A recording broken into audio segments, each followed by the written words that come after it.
Good morning, I'm Diane Macedo. Thanks for streaming with us. In today's update, we're following the latest on a deadly partial building collapse near Miami Beach.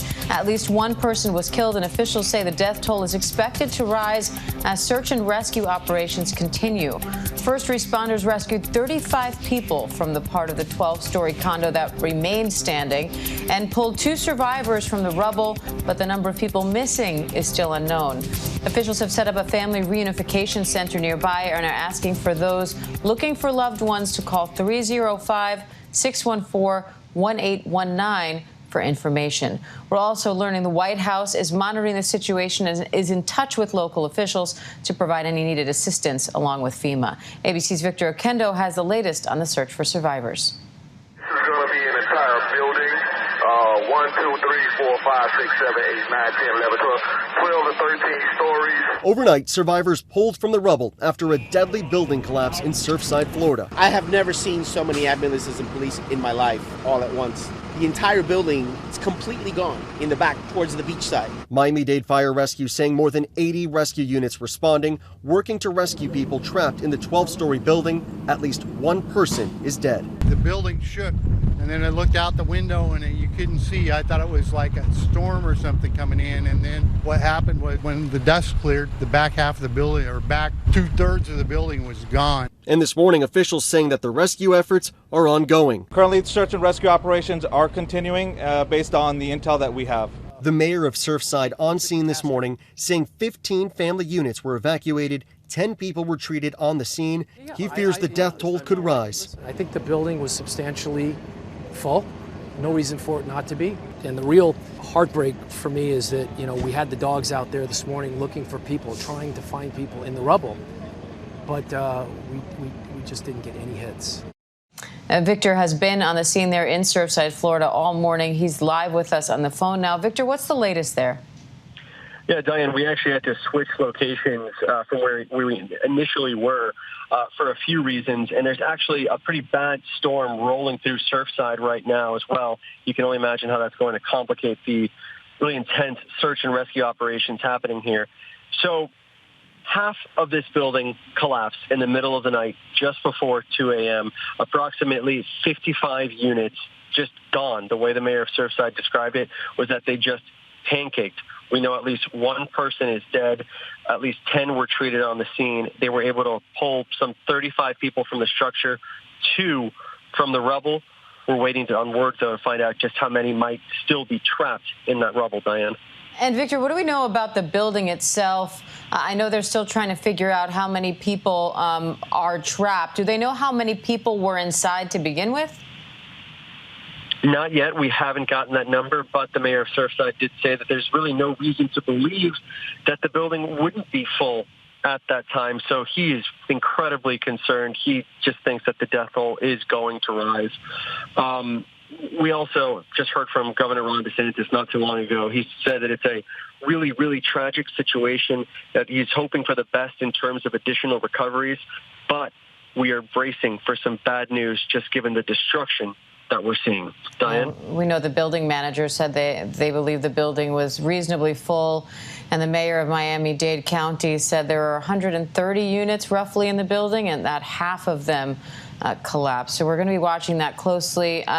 Victor, any idea about what caused this yet? Not yet. One of the first things that we've heard from witnesses and people who own condos in that building was that it had gone under some construction and that there was some pretty heavy machinery brought in that was at one point on the roof of the building. I asked the mayor of Surfside about that, and he was like, yeah, but we have buildings in this area under construction all the time. You can't think of a reason why this would have happened. The building itself, it's a little bit older. It was built in 1981. But you see that a lot here in Surfside. It's an older population. It is home to a lot of older buildings. It's just north of Miami Beach for people who are looking for a quieter way of life, like go on the beach. And I know that you mentioned there are fears of a secondary collapse. What have officials said about the stability of the rest of the building, the part of the building that's still standing at this point? I mean, we were being kept a distance away because it still could entirely come down. Yet firefighters are in there doing their job, going through this. We've seen them, get close, and use those ladders to pull people from balconies. We've also seen them just go door to door. An incredible response here. It's Miami-Dade Fire Rescue leading the way, but they're getting assistance from, every single agency within the area has shown up for this one. I've never seen a response like this. You've got people saying that it reminds them of 9/11. Yeah, those firefighters putting their lives on the line right now, no doubt. And so many people crossing fingers and sending prayers for their safety during this rescue and for the safety of those people still inside. Victor Oquendo in Surfside, Florida. Thank you, Victor. You got it. And I want to bring in Nicholas Balboa, who actually witnessed the collapse. He says he was walking his dog near his home in Surfside when he felt the ground start to shake. Nicholas, thank you for joining us. I'm sorry for what you had to witness today and obviously what happened there in Surfside. But tell us a little bit about when you first started to notice that something was wrong. Yeah, so, I'm visiting from Phoenix, and I happened to be, walking my dog who I brought along. Storms are relatively common here. We don't get so many storms in the desert. So I thought initially the thunder or the sound that I heard at first was possibly a storm rolling in. I felt the ground shake. Maybe it was just, one of those storms that just is super powerful. But it wasn't until about 30 seconds to a minute later, it happened again. And so that clearly that just signaled to me that that something wasn't right, especially the feeling in the ground was so much significantly stronger because the rest of the building fell away. So I brought my dog back upstairs, went back down, and I could see the plume of dust and debris that was rolling out through the corridor of the buildings. So I rushed down the street as fire and emergency crews were coming to the scene to see if I could get a vantage point. So they were moving people back, but it was at that point I decided to go around the back of the building of one of the apartment complexes north of that building and walk along the beach to see if I could get a better view. So I was able to see much better. I could see exactly what happened. There wasn't anybody back there as far as police or fire presence. There were some onlookers, that were standing back there, but myself and another guy, we decided to get a little bit of a closer look. As we got closer to the building, we could hear somebody screaming and yelling and making noise. So we got closer, and I could make out the voice sounded like a young boy. He was, screaming, and he was sticking his hand up through the rubble. So we were able to see him. So we started to try and, get access to him to see if we can maybe help him because there was nobody back there. So we weren't able to do it. Unfortunately, I was in sandals at the time, so trying to climb that in my sandals was difficult. But he was just saying, "Please don't leave me, don't leave me, don't leave me." And so I told him, we're right here, we won't leave you. That's when I tried to signal a police officer and fire, fighters to get over there. So a police officer, came over and he made the climb. He was able to get he was able to see him.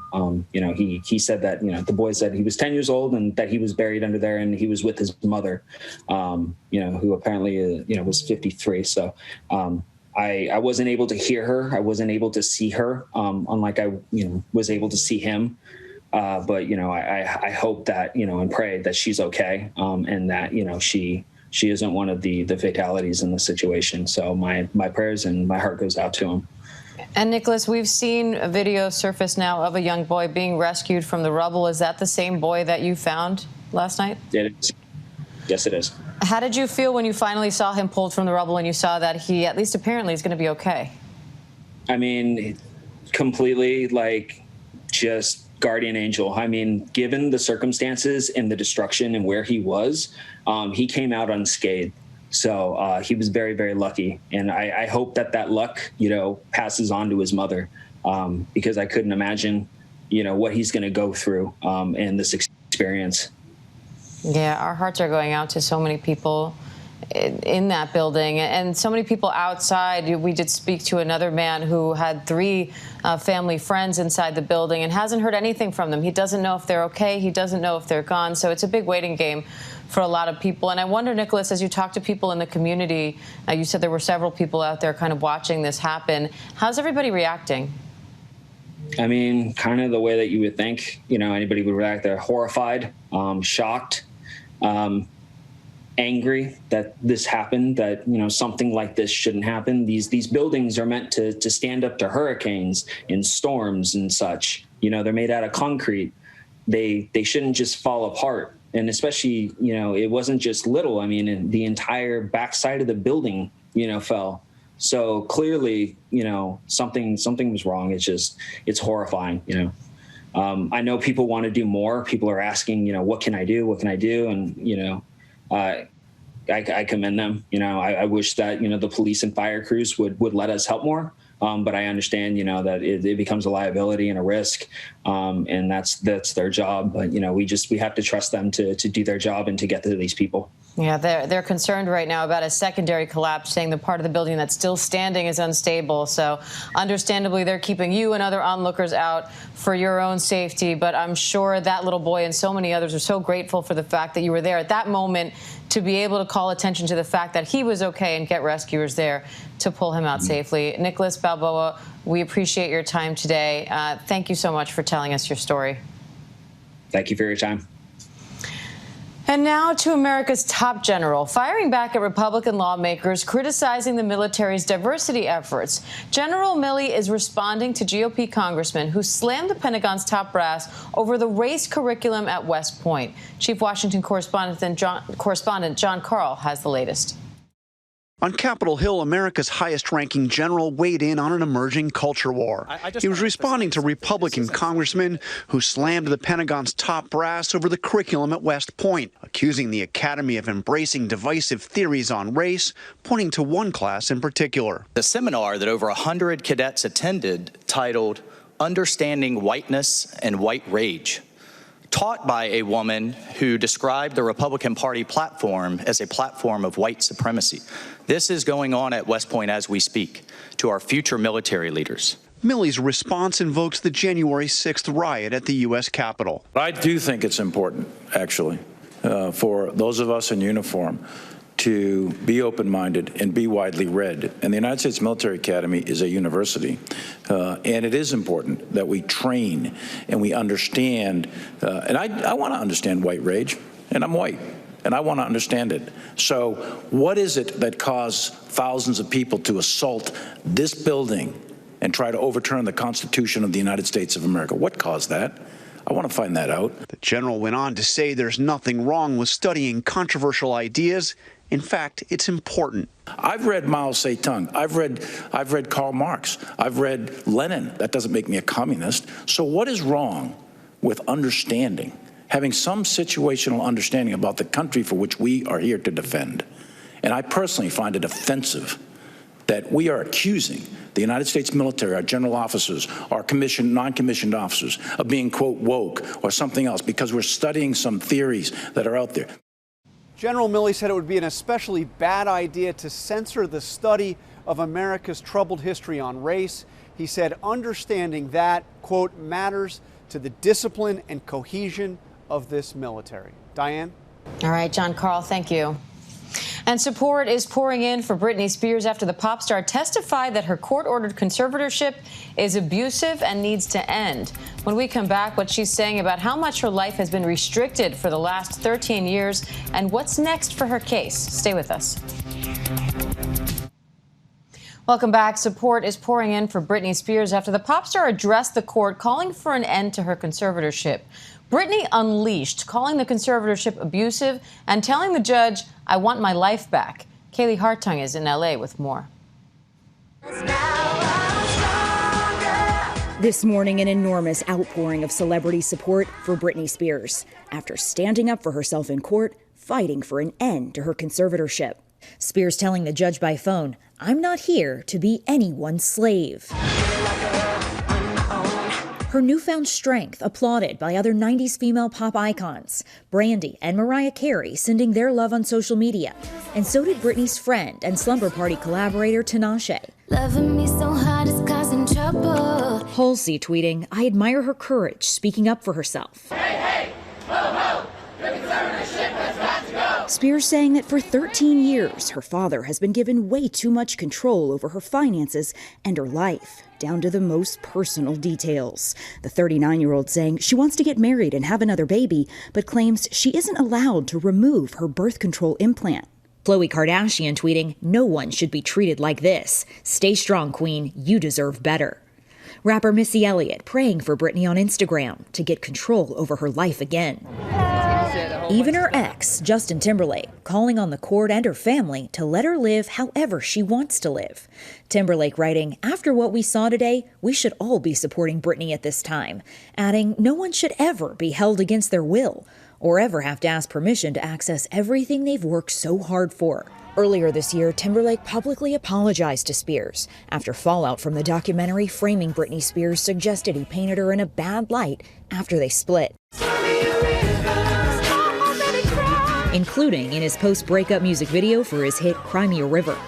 Now Timberlake saying, "Regardless of our past, good and bad, and no matter how long ago it was, what's happening to her is just not right." After Spears' explosive statement, an attorney speaking on behalf of her father, saying he's sorry to hear his daughter is in so much pain. Mr. Spears loves his daughter and misses her very much. Diane, Britney's explosive statement and her honesty were met with shock and resounding support as that news came out of this courthouse. From the U.S. to Brazil and Argentina, the calls to free Britney have been the talk of social media, the #1 trending topic, more than 1 million tweets joining the conversation about Britney. Britney said after so long of being silenced, she wanted the world to hear her story. Well, here's her proof, Diane, that the world is listening. Sure is. Kaylee Hartung, thanks for that. Let's go to SiriusXM radio host and ABC News contributor Mike Muse and ABC News legal contributor Shauna Lloyd for more on this. Thank you both for being here. Shauna, I'll start with you. Britney, a lot came out of this hearing. She went so far as to say some of those involved in her conservatorship should be in jail.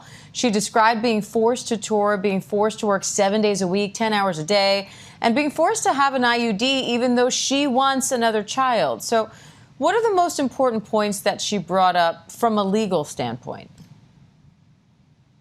Well, from a legal standpoint, there's conservatorship of her person, which means she's unable to take care of her physical needs, her the ability to clothe, take care of herself, to make decisions about those things.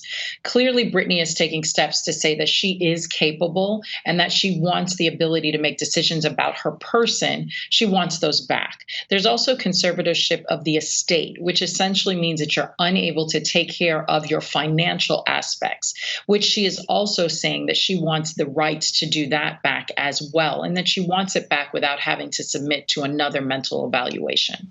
So how likely is that part of it? Because she stressed that several times, that she wants the conservatorship to end, and she wants it to end without a psych evaluation. She seems to she outright says that she's heard of other cases where that's happened. Do you think that's likely to happen in this case? I think what you're going to see is that may be easier to bypass when you talk about conservatorship of the person, because that person just has to prove that they're able to take care of themselves. They can clothe themselves, they can get themselves to the doctor and take care of themselves in that sense. The conservatorship over the estate, which are the finances, typically that's where you have to see the mental capacity to enable someone to take care of their financial situation, that they're not typically subject to undue influence or things of that nature. I think you'll see a lot more evaluations come into that portion of it than the conservatorship of the person. And like the whole world is familiar with Britney Spears' voice at this point, but she sounded very different than usual yesterday. What did you make of that? What I made of that, Diane, was that was someone who has been in pain for a while mentally. What I made for that as someone who was fighting for her dignity, that was someone who was fighting for her humanity. What you heard in her voice was character, and what you heard in her fight was despair and desperation, pushing through people that she kept saying maybe not believing her, maybe think she was making something out of nothing, and really trying to plead before the judge to release her. Diane, imagine having to to plead in front of a judge to get your own humanity and dignity back from your father has put you in this legal trapping where you feel like you can't survive, to the point where you are being regulated with an IUD when it comes to reproductive rights and family planning. For me, that was what got me. The whole ordeal is troubling, but the idea that a conservatorship, this legal matter, and Shauna's a lawyer here, so I definitely don't want to talk about those type of things, but I don't know how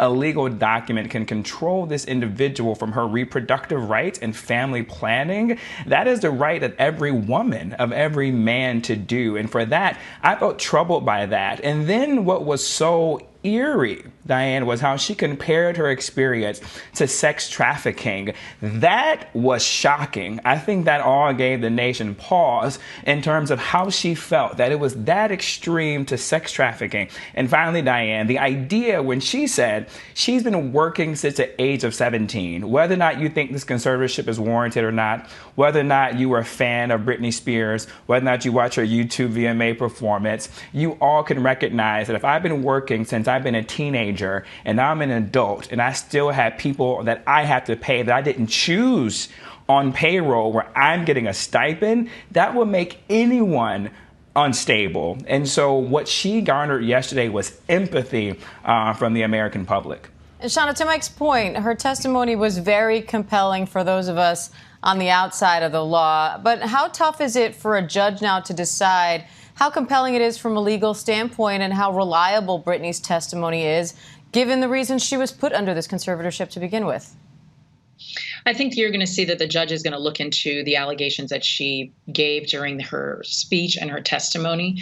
There are some disturbing things that were stated. I mean, some of the people that are working for the conservatorship are being paid through the conservatorship. So there is kind of a cyclical questioning that we have to have. We have to examine, did she need this measures and these measures to be this drastic? I think you're going to start to see the court comb through whether or not those were necessary, whether or not the conservatorship over her person is still needed and to what level. You're going to see the judge look to objective entities such as mental evaluations. You'll see them look to studies to see all these people that have been, quote unquote, evaluating her through this time.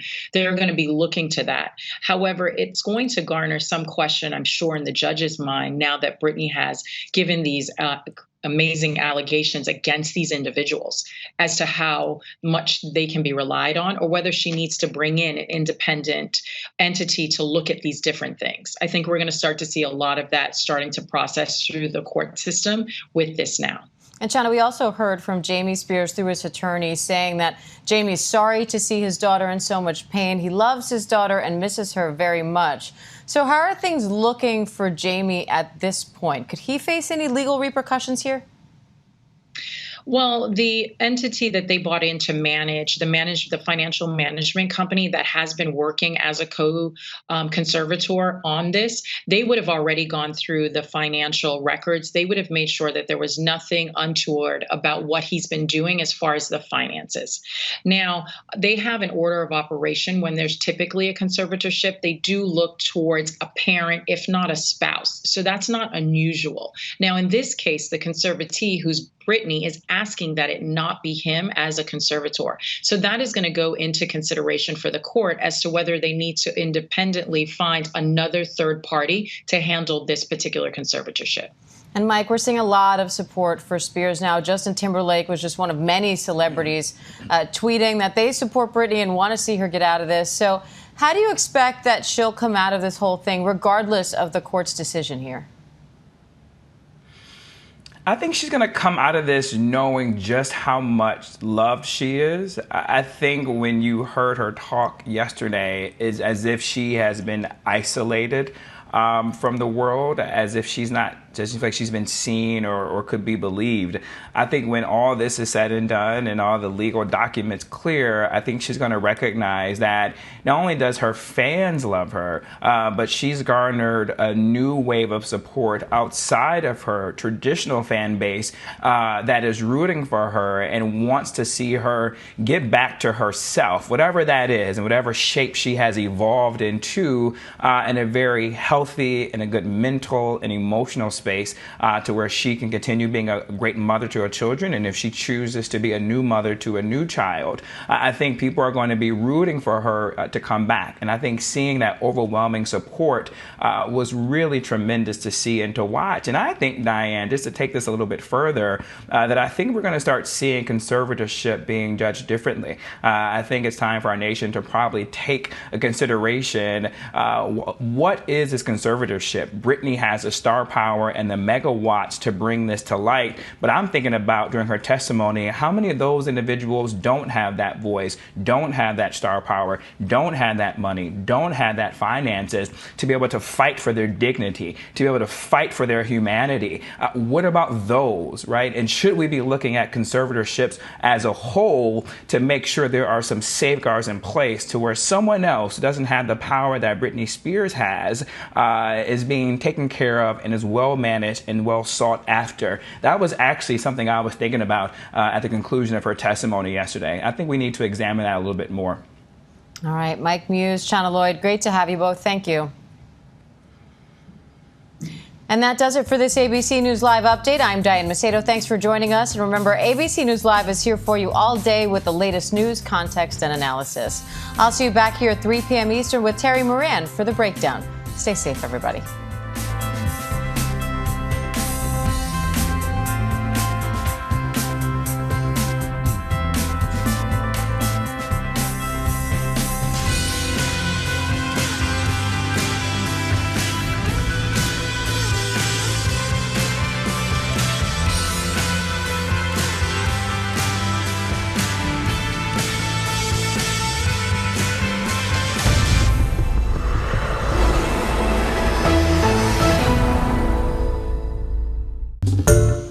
Hi, everyone. George Stephanopoulos here. Thanks for checking out the ABC News YouTube channel. If you'd like to get more videos, show highlights, and watch live event coverage, click on the right over here to subscribe to our channel. And don't forget to download the ABC News app for breaking news alerts. Thanks for watching.